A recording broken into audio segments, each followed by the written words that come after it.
Hey, everybody, we're here with our guest whose timing being with us is wonderful. We're thrilled to have him. It's taken a couple times to make this happen, but here we are. We have Amir Kabir with us today. And as you may or may not know, Amir is a general partner at AV8 Ventures. Welcome to our podcast, Amir. Welcome, Amir. Thank you, guys. Thanks for having me. Good to be on this podcast. I know we've been trying to do this. Last time I had to kind of get a rain check, but I'm happy to be here now. We're glad you're here. And you brought a note from your parents saying, please excuse Amir, he has a cold. Please allow him on. That's right. Exactly. Please excuse him. So if it wouldn't have been for that, probably wouldn't have let you back on. But thank you. I appreciate that. Great to have you here. AV8 Ventures is part of Allianz. Is that correct? Yes and no, right? So maybe give you a background. So AV8 Ventures started 3 to 4 years ago. George, my other partner, started the practice. We are backed by Allianz, but we are not a corporate VC, right? So we don't, have the corporate mandate or corporate CVC mandate that others have. We're just backed by Allianz. We're kind of a generalist fund, as you also can see from our investments. We have 3 areas that we kind of focus on. One is the enterprise world. One is healthcare and healthcare services. And the third one that I was brought on board is to kind of build out the Fintech practice, which entails InsureTech as well. And then we also dabble into deep tech, which could be anything from, sending satellites up to the moon or, autonomous vehicles or like hopefully in the future flying humans. I'm just joking here right now.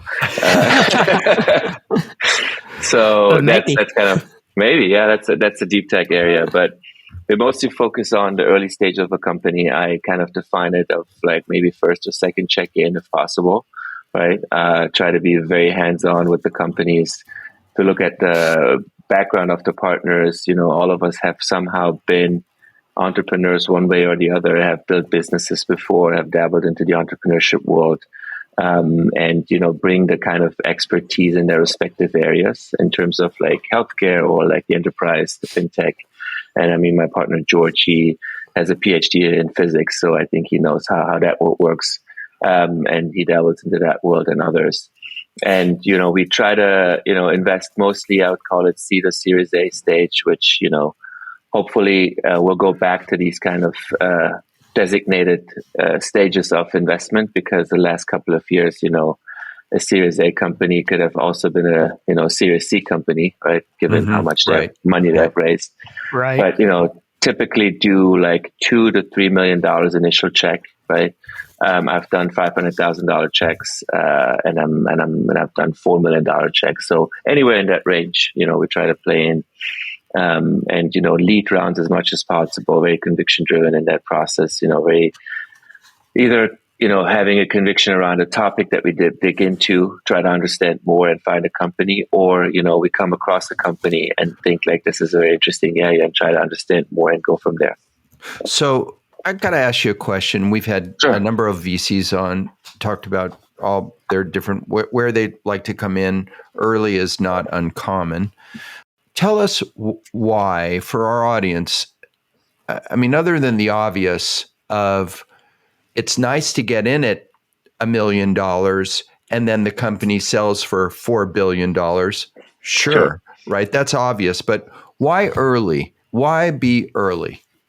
For us, and for me specifically, speaking for myself and probably also for AV8 in general, I think we want to be early because we want to help build companies as well, right? So, and that means like, there's a big range for what it means to build a company, right? From the outside. But I think for us is like, hey, we have some sort of an expertise on the team with the people that are on the team that have, dabbled in those sectors for decades or 2 decades, right? So we have seen something, right? And we want to be helpful by, navigating those startups early on, and, help them grow from the early stages to like the later stages, right?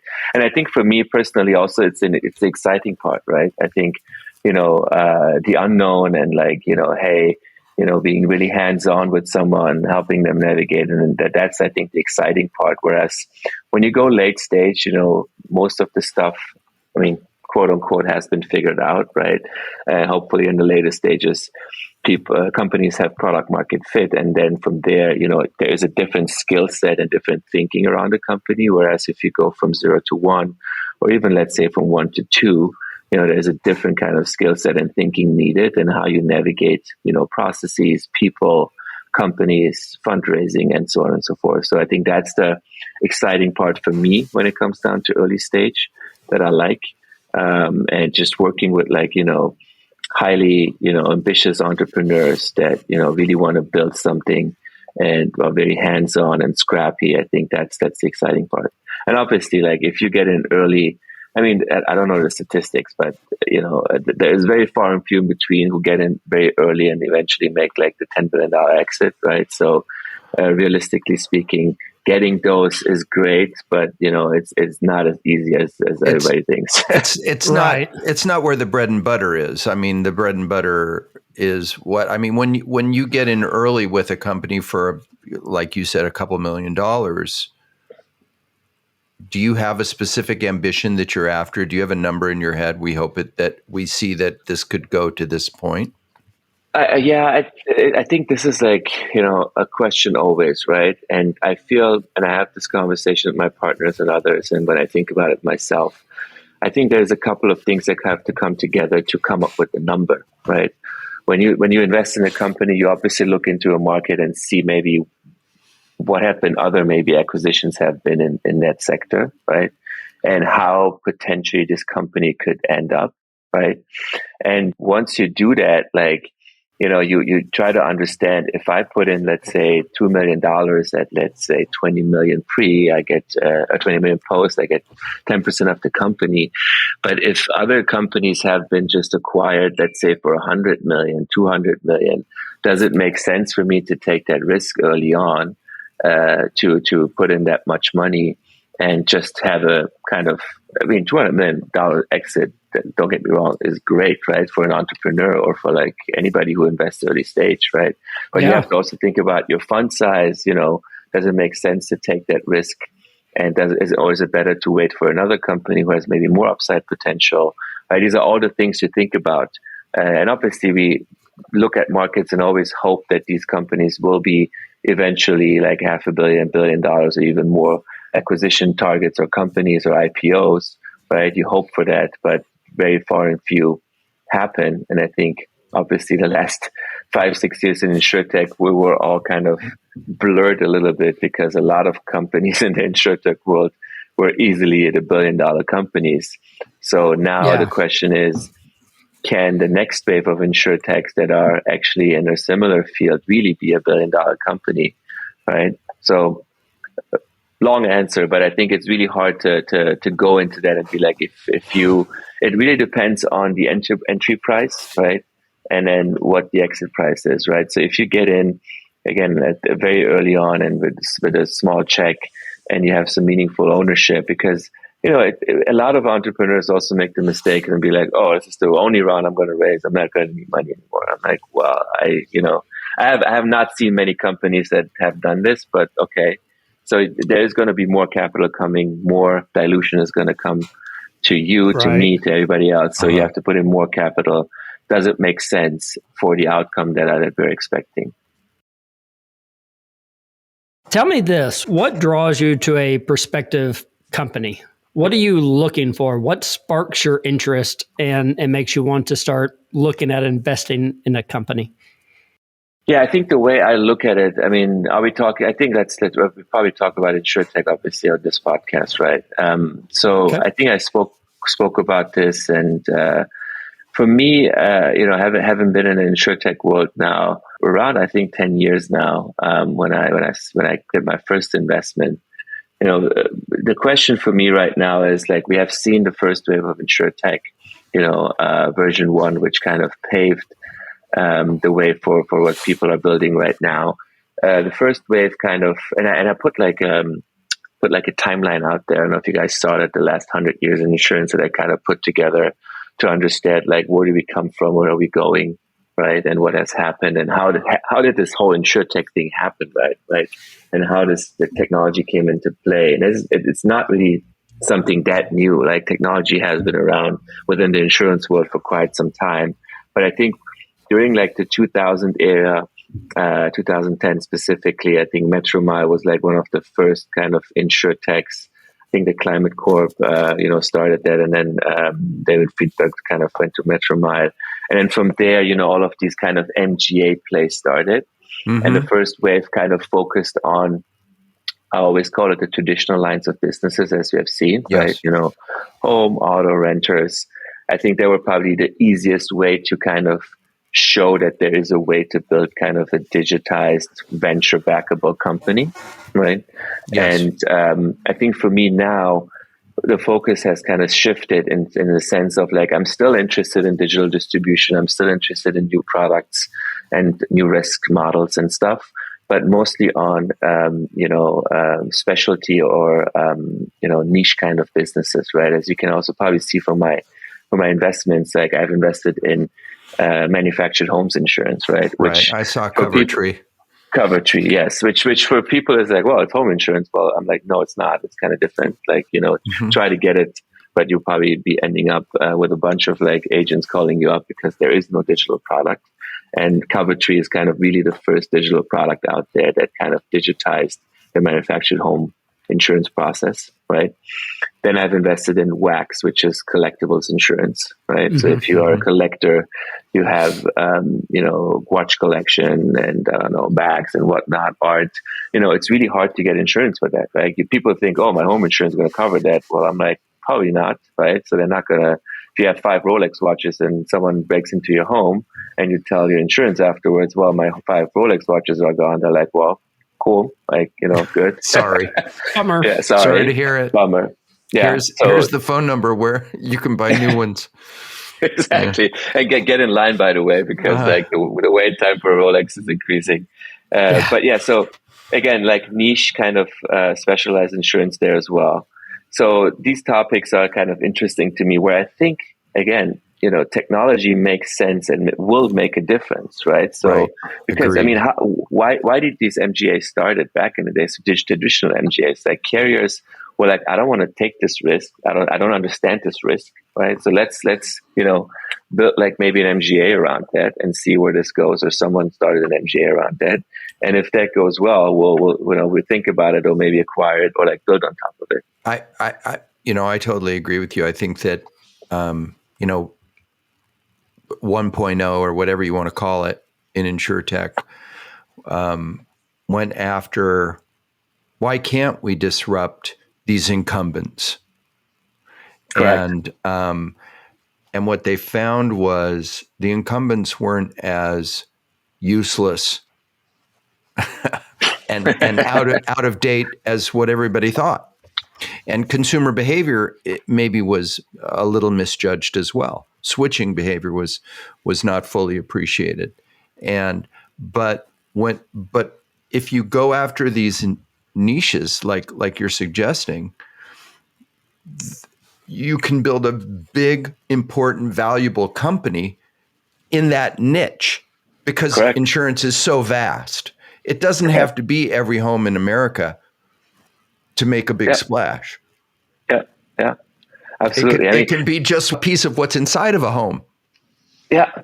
I mean, the way I think about it is like, and I thought about it a lot. I'm like, why did InsureTech happen, right? Let's go back to the first principles approach, right? Why did InsureTech happen? And I think, again, I have no background in insurance. I have no background in banking. Like I got into this from my tech background, and I've learned along the way, and I've seen along the way, and I spoke to a bunch of people. I think looking back at first principles is that a lot of people believed and still believe that, insurance is not really customer centric, right? Customer centricity has been missing, right? And, when you think about that, carriers define us as policyholders and not as customers. Mm-hmm. So maybe that kind of gives an indication of what they're thinking about us, right? Yeah. And maybe a lot of people also thought like, hey, cool, there's no customer centricity. We can just apply the same rules of customer centricity that has been around for other sectors such as consumers, marketplaces, and whatnot to insurance, but then quickly realized, well, that's not going to work out as well because, the thinking around insurance is not the same thinking that people have around Amazon, right? They don't want to talk with the insurance carrier every day. They don't need the 24/7 support. From my perspective, there is maybe 2 or 3 touch points that are important. One is obviously the buying process, right? So how can I get my insurance and how good, fast, cheap, whatever it is. The second most important, I think, is that if I have a problem, I want it to be solved and not run around circles. Mm-hmm. And the third, which is somewhere in between, maybe, is that if I want to renew or like there's price increases, is there a chance to think about insurance as well? And myself being in InsureTech for so long, right? I see it myself. I have Progressive, I think, auto insurance, and I have home with someone else. But I don't go around and like start shopping stuff, right? So people think always like people go shopping. I feel like the people who go shopping are actually the worst people. You don't want them, right? So when I think about myself with my car insurance, I bought my car almost 2 years ago, and I have, I think, 4,000 miles down, right? I don't even drive, so I'm probably the best risk that they can ever have, right? But, I don't shop around, and I'm like, I always tell people, it's not worth it. My insurance is now, $130 a month. And then, this new startup comes along and be like, hey, give you a better price. I'm like, cool, what is it? Well, $121.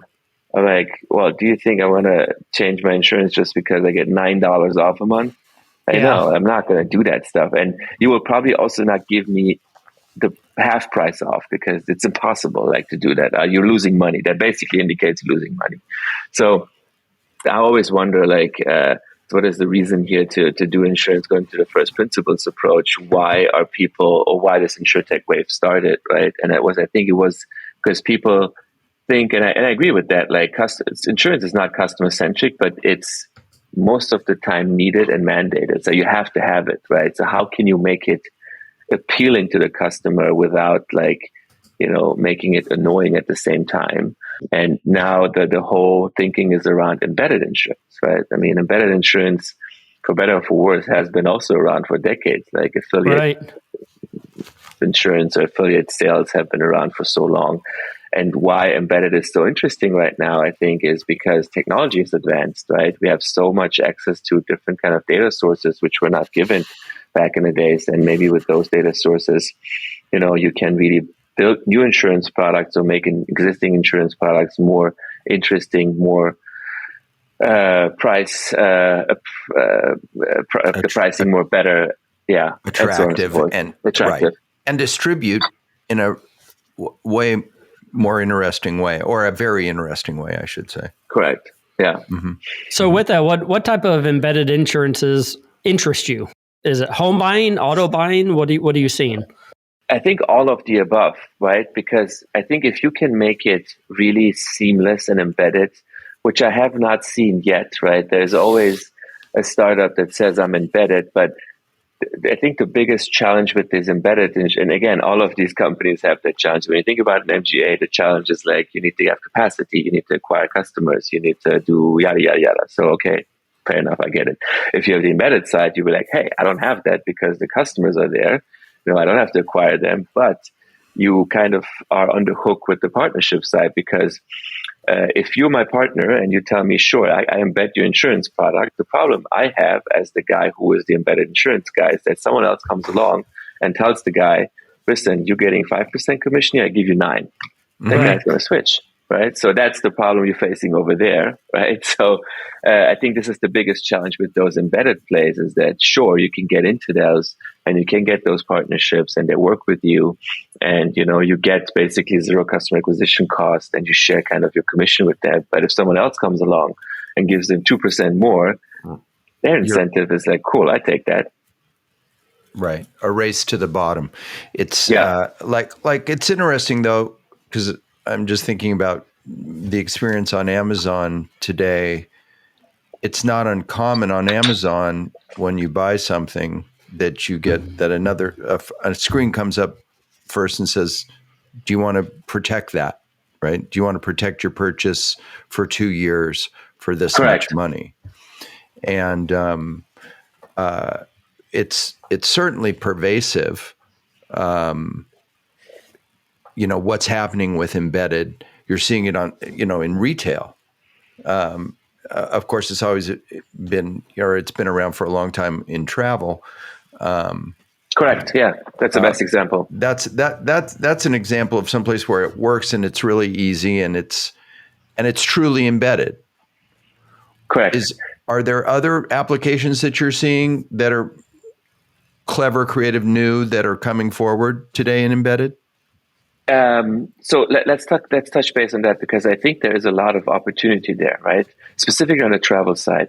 I think the travel insurance embedded that we have seen for the last decades, right, has been a very static approach to that, right? Because it doesn't matter when you go on United right now, you buy a flight and at the end you always get this pop-up like, hey, do you want insurance? But as far as I know, and I'm 99% sure, it's a very static approach to that, meaning it doesn't matter if Rob takes it, Amir takes it, Alicia takes it, whoever, we're probably going to get the same price. And they probably don't take into the equation of where you're coming from, where you're going to, right? And so on and so forth. So I think that's the problem, where actually that kind of insurance has been very unprofitable for some time, specifically within the whole COVID related time, right? Sure. But I think I've seen a bunch of startups that are really innovating in that space. And I go back to be like what I said before, given that, technology has advanced, we can make way better decisions right now. I've seen startups, for example, in that travel insurance space, which I think are very interesting. They basically take into account who are you as a customer. They have that data. Then they take into account where you're coming from, where you're going, what's the duration of the time, what's the duration of the flight, what's the geopolitical situation in the country you're going into, like all sorts of things, right? And basically give you a risk-adjusted price of like, hey, you want to insure this flight, right? Whatever, or you insure your travel or vacation, it's $99 instead of like the static $19.99, right? So on top of that, other companies have been emerging that are now building, micro insurance on top of these embedded plays in travel, meaning, you go golfing every day or every week, right? Or you go to the amusement park, and once you buy your ticket and it's a rainy day, right? You don't want to go because it's not fun to go with the whole family to the amusement park. It's raining all day. So they give you an option to buy insurance with specific probabilities based on weather and, destination and so on and so forth. And that's I think a very interesting and, great approach to insurance, a new insurance product approach, where you can really target the consumer and guarantee them, some sort of a product that hasn't really been there before, right? And it's not static. I've never really thought about customizing the travel insurance like that, but I think that's a big market. There's something really there. It's underwriting. It's just underwriting. You're right. It's not just saying, hey, here's $19.99. You're bringing more data into the underwriting of it. Because maybe that person doesn't ever cancel. Maybe they fly 10 times a month and they never cancel. And they might buy a travel insurance policy for very little, and it could be very profitable. You just never know. Absolutely. Yeah. So with all this, with all these startups, all this new insurance, I want to go into a little bit about the money and what's going on in this world. And we see things going on all the time. We're hearing about banks. We're hearing about massive layoffs at big companies who invest in smaller companies and invest in funds who can help startups. So first, I want to ask, is there still money out there? Are people still investing in these startup companies? And what does that atmosphere look like, environment look like to you? Yes, absolutely. I think there is a lot of money still out there, because when you look at venture funds have raised enormous amounts of money the last couple of years, and still there's news out there as we speak. This fund raised this money, this fund just raised this big fund, and frankly speaking, AV8, we're actively investing, right? So, and we're just we have just still a similar approach that we had before, meaning we are very, thorough. We're diligence, and we like really focus on like finding, is it worth it to take the risk or not, right? I think the last couple of years, a lot of people, think about it, term sheets were closed in 24 hours. I mean, give me a break. Like, sure, you might know the entrepreneur for 10 years, and that's like a extreme situation where you can give him a term sheet because you followed his path for like so long and you know this person and you know the company. Fair enough. But I've seen also like, companies getting term sheets within 24 hours where I'm like, wow, how does it possible? Even if you don't know the founder in the company and you know the market, it's still like not a risk adjusted approach to that.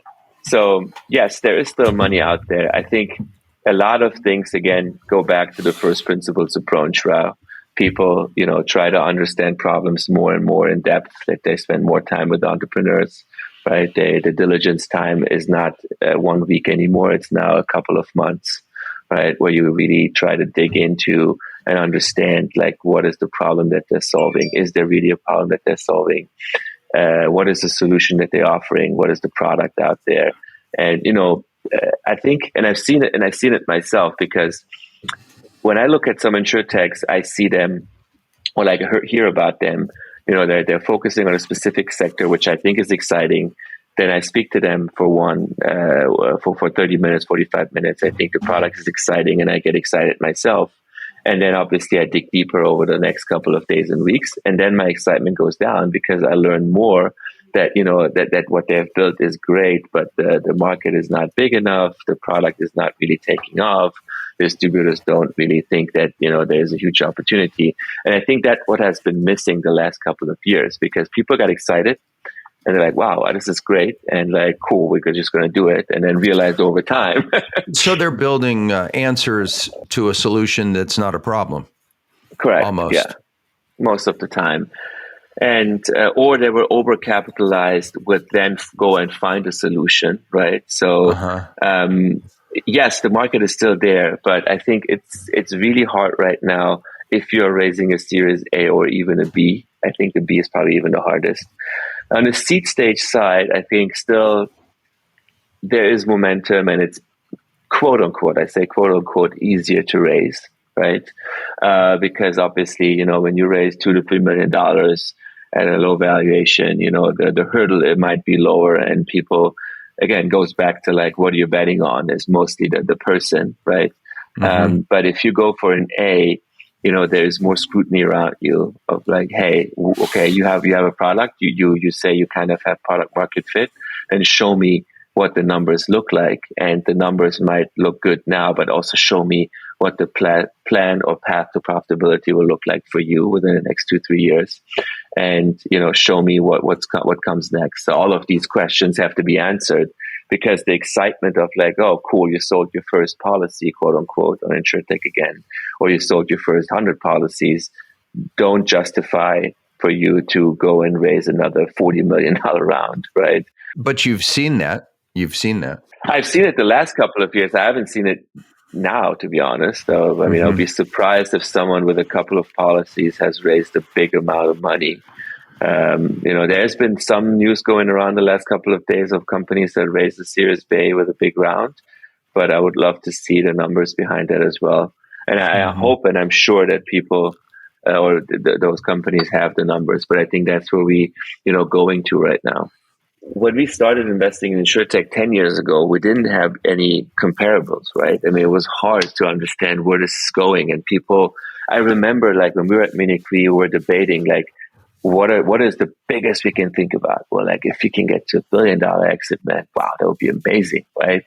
And then fast forward, like Lemonade and all of these guys, 5, 6, 7 billion. I'm like, what the hell is going on? Yeah, how is 2 and 2 7? And it's a 200% loss ratio. Well, yeah, that's forget about it. But again, like it's just that's where I think, all that the hype cycle was, where like people are like, okay, well, we'll get more than $1 billion. Well, cool. We can underwrite a Series A at like 500 million pre, no problem, because we can get to 5 billion, right? So, and I think that whole shifted because we have now way more information on hand, way more also information in terms of exits on hand, right, and public companies, right? So people make adjustments on that, going back to what Lee asked, like, how do you underwrite? Like, now I have way more data to underwrite and justify if an investment makes sense or not. And I also think that the ecosystem better of For what's sure. out there. Like, going back to the incumbents for a minute. I mean, the incumbents are smart and often well-run companies, even though Absolutely. we who serve them, as you know, Lee and I, we're service providers. We work on the claims side. You get frustrated that they're slow and they're methodical, but the fact of the matter is they've also been in existence for 150 years.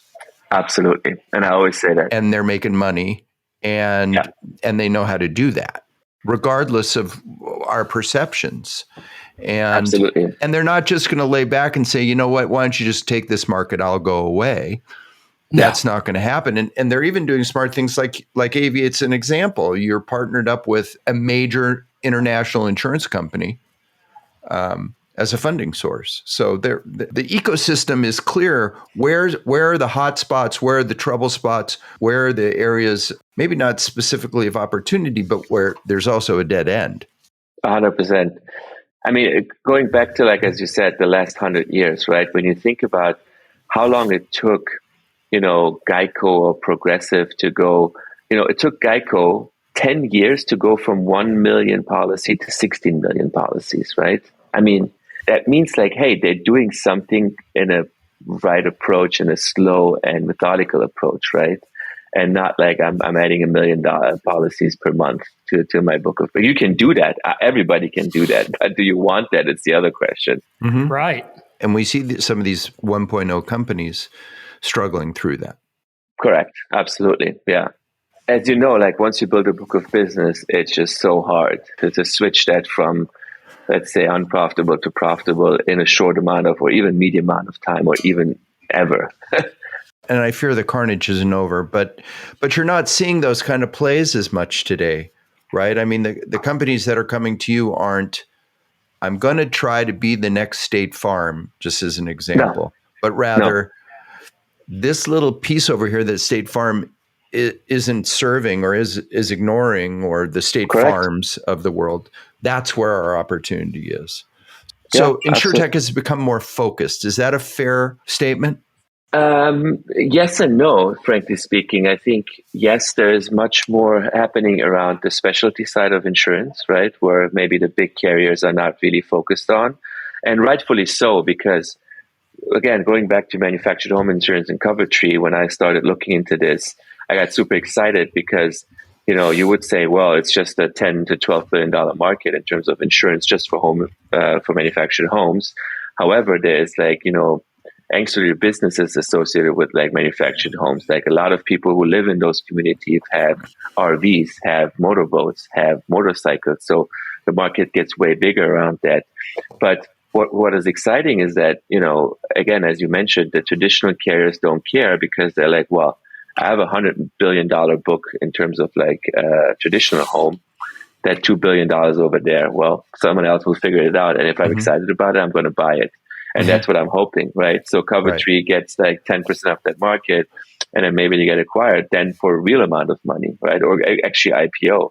I think a best comparison for the specialty insurance lines is if you look at Kinsale Group. Have you looked at Kinsale Group? They're like a specialty kind of brokerage carrier. If you look at those numbers, they only focus on specialty insurance. I mean, their combined ratio is at 75%, right? Wow. I mean, that's what you want. Yeah, that's making money. Yeah, exactly. And that's what I'm banking on. And frankly, in the insurance business as a whole, you should be able to make money. That's the goal. I mean, that's the goal. It's happened for many years now. In fact, it might be getting hardest for the incumbents, right? Between what's happening with auto and what's happening with property and inflationary pressures, they're under tremendous pressure. Absolutely. Tremendous profitability pressure. Absolutely. I mean, also in terms of not only that, but, thinking about how the world is changing too, right? I mean, going back to auto, what you mentioned, like, as of today and probably for a good amount of time going forward, you, me, and everybody who drives a car will be the insured person. But what happens if we really go to the autonomous side? What happens to that whole book of business, right, in the future? So these thinking emerge as well with carriers of like, what do we do over there? How do we offset, like when nobody's driving anymore? How do we get those premiums in? How do we justify that, and so on and so forth? Where does that go? That's a whole fascinating. We'll have you back for that. We'll have you back for that conversation. That's a whole arc that we could do of a number of podcasts. And not let's be realistic. Let's go 20 years forward, right? Because there's going to be a whole transition, and that's a whole conversation of how the transition is going to happen. But once it gets there, it's a different world than what we live in today. Let's talk for a minute about the world we live in today. Sure. We're recording this in relative proximity to the trouble that Silicon Valley Bank got into. Sure. Which is an endemic of the larger problem that exists today in banking, either in reality or perceptually. And as we're all learning or seeing once again, perception is a super important piece of what goes on in banking. How safe do you feel can determine the future of a bank. For sure. So, which is kind of wild, because you'd never think that, it's all dollars and cents, but no, it's also about emotion too. So, But let's talk about for a few minutes. First of all, can you share at all some stories that you've heard or had to do with what's come down with the Silicon Valley Bank issue? Yeah, so I mean, it was quite some news for everybody, obviously, but I think there was a lot of things in the making, because I'm also kind of quite active on Twitter, and I feel like a lot of news break out on Twitter way before they break out somewhere else, or even on Reddit, right? So people have been like, pointing out to those issues earlier on, and I think it just like extrapolated one day when the thing happened with SVB. I think in general, it's kind of a bad and sad day for VCs, entrepreneurship, and startups. I mean, SVB has been around, has been a core pillar of the VC industry, and not only that they are kind of the core bank for this ecosystem. I think what people are trying to say is that they understand us, right? They understand if you tell them, listen, I raised $2 million from AV8 and I need a bank. They're like, sure, here is your bank, right? Now try to go to the traditional incumbents, the Bank of Americas and JP Morgans, and tell them, well, I raised $2 million. I gave 10% of my company. I need an account for that. They'll be like, okay, well, what do we do now? Like, you know what I mean? Like, that's, I think, the biggest problem that people are shocked about, because there is nobody to go to, more or less, to be like, hey, can I bank with you? Which per se was also kind of a risky endeavor as well, because everybody was kind of banking with them more or less on the early stage side or mid stage side. That's one thing. And I think from the VC perspective too, you had this confidant or a confidant on the banking side where your startups can go to and get banked with, but also the whole notion of venture debt, right, is a big topic as well, because venture debt has been also a core pillar of the venture industry and the financing industry for startups as well, right? There's one way to raise money, which is equity, right? But the venture debt side has been also a very important pillar for startups and the ecosystem. Tell us what venture debt is. So venture debt is basically means like you get a loan from the bank, and that's based on you, the startup, what you're building, maybe the traction you have, and also how much equity you have raised that, make it a more securitized approach for the bank to give you a loan. But most of these companies that get venture debt, and it's a different topic we can talk about, have no meaningful revenue, or if they have revenue, they're not profitable, right? So how do you service that debt is always a question. But it was always a way for startups to extend run rate, right? One way or the other, in times where, financing have been tough, or like a bridge approach to financing as well, right? Because some startups, might be at a cusp of like a Series A and a B, and they're like, hey, if I would have just like $3 million more to like go from this stage to the other, I could easily raise the B, right? So that's where like venture debt comes into play as well, and so that's basically kind of quote unquote evaporated more or less as well, because SVB was also a core pillar of providing venture debt to these startups for like very favorable terms as well, right? Because again, you go back to a traditional bank and say, hey, I have no revenue. I have a great product. I have sold a couple of $1 million of something. I have $3 million in equity, and I need another $3 million in debt to, go further. Every banker will be like, what are you talking about? Like, I don't understand what you're talking about. So how do you securitize that as an early stage company that might have some IP or not, might have some sort of a product that you can sell? So SVB again was the bank that understood all of that, right? And so how do we go forward from here? I don't know. I mean, by no means. It's a big hit. It's a big hit to the ecosystem to have that understanding, supportive presence evaporate in a matter of days. Now we have the news about First Citizens overnight. Does that? I guess that provides a little bit of hope. But again, I mean, First Citizens is an old, established bank. From a different, really, I mean, let's take it back a little bit. I mean, it sounds weird. Forget about the venture ecosystem and SVB. I think the whole, think about the average Joe and you and me and whoever who is banking, right? It's like, how do we deal with that in general, right? Because as of now, and why this happened with all of the other banks too, is with the so-called bank run that everybody's alluding to, because people didn't feel safe with those banks anymore and thought they can bank with like the bigger institution that are quote unquote bank run free or collapse free, too big to fail, right? And I think an interesting fact here is too, going back to SVB, is that a lot of, interestingly enough, venture-backed companies, these neobanks, have been emerging as the rescuers or merciers, right? Because startups, startup neobanks that have been funded by the VC industry, startups are not going to them to bank with them, and so on and so forth. So there's been a whole shift in the market. I saw a pie chart actually, I don't know, yesterday, a couple of days ago, where deposits have been flowing into from these startups. Obviously it's the big banks, but then also a couple of smaller venture-backed neobanks are in the mix as well, right? So I don't know where we go from here. I mean, there has been a consortium of VCs that came together, like the big, tier 1, tier 2, tier 3, whatever you want to call them, that have really big dollars, the big brand names and so on and so forth, and tried to put a statement out there of like, hey, we support SVB. We're going to tell our venture-backed companies to go back to SVB.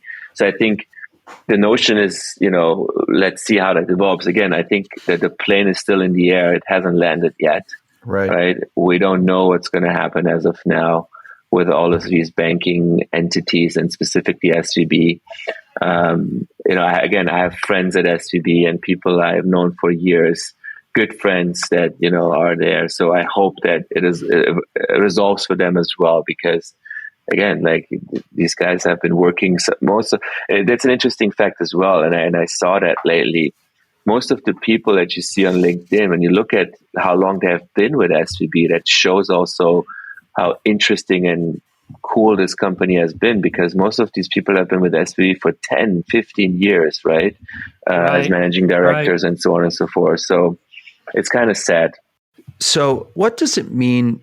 Does it mean anything other than the effect maybe on the startups? But what does it mean for the venture community? Is the banking and the health of the bank critical to what you guys do? Like you were saying, it was wonderful to have a supportive partner, to have a debt facility provider. But is what's going on in the banking world, does that affect the VC world? Oh, for sure. I mean, a lot of actually VCs and emerging managers that are so-called emerging managers that raise new funds or new funds in general have been banking with SVB as well, right? So they were also the banking entity for venture capital funds. So that's also another topic right there, right? It's not only the startups, but also the venture ecosystem as a whole. So I don't know how that's going to be affected. The third topic too, I don't know if you guys saw that, is that SVB was also a big LP and capital provider to funds again, right? So there's a whole intertwined situation here that, people are trying to solve one way or the other. I think the easiest problem, quote unquote, to solve is, where do these startups going to bank, right? Sure, they're going to find another entity. Cool. Mm-hmm. Someone is going to find a bank that's going to take the money of startups. But, the bigger topic is that, where are going to be VCs bank now, maybe, right? Where are going to be find the venture debt providers? And there are, again, entities emerging. Like, I got a couple of emails from people in my ecosystem, we're here to provide venture debt. Family offices are stepping in, actually, of like, hey, we provide venture debt to startups to bridge them to the next round, and so on and so forth. And so there is movement, but I think we have to somehow hopefully go back to like some sort of a normality where we know what the status quo is. It's an absolutely fascinating time. It's so dynamic. Just in the couple of minutes that we have left, what was it like those few days, on Monday of that week? Everything was fine. Yep. Like you said, there were whispers out there. Correct. Twitter, there was information out there. Then on Wednesday, it was like, wow, do I smell fire? And on Thursday, it was burning to the ground. And being in your position, what were those few days like that week? I mean, you must have had investments who had their money at SVB. Absolutely. What were those few days like? It had to be harrowing. It was. I mean, most of the time, there's so much you can do as the investor, right? I obviously spoke at length with my portfolio companies, and it was more like to keep cool and calm them down, because we didn't know where things are going. We didn't know who's going to step in, if someone's going to step in, what's going to happen. Some of my startups were able to get money, or some of our portfolio companies were able to get their money out before the FDIC stepped in. Others actually initiated the wire, and before so FDIC came in. However, like, some startups were not able to do so, and they had basically the whole money that they raised with SVB, right? So there was a lot of internal conversation that we had. How can we support the portfolio companies if really things go sideways? How can we maybe help them bridge the next couple of weeks?